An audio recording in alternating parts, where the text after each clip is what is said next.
Buonasera a tutti, cari amici, e siamo sempre qui all'appuntamento, sempre con la bella musica classica napoletana.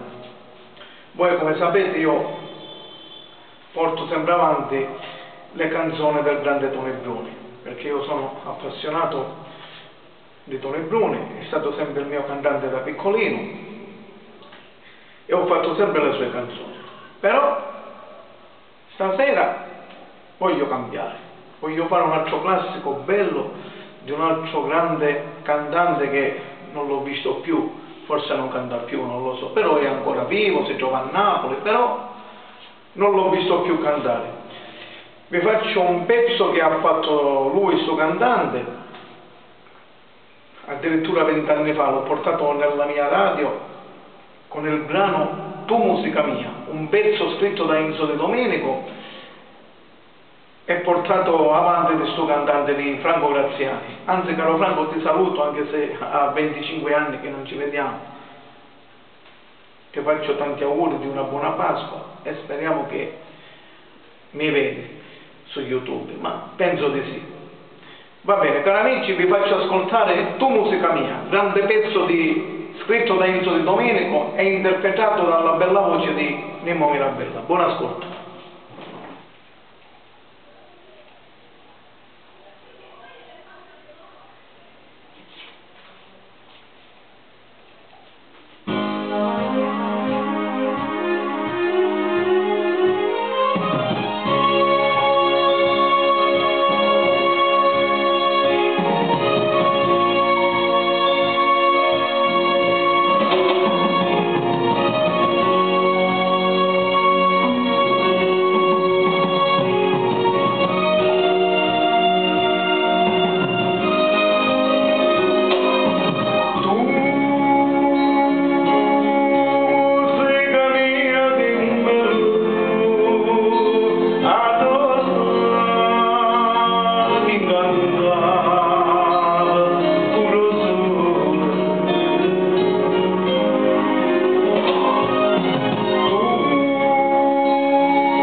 Bellissimo pezzo, grande Enzo De Domenico, bello cantautore, ma Enzo De Domenico scrive quadri d'autore, no canzoni, quadri d'autore.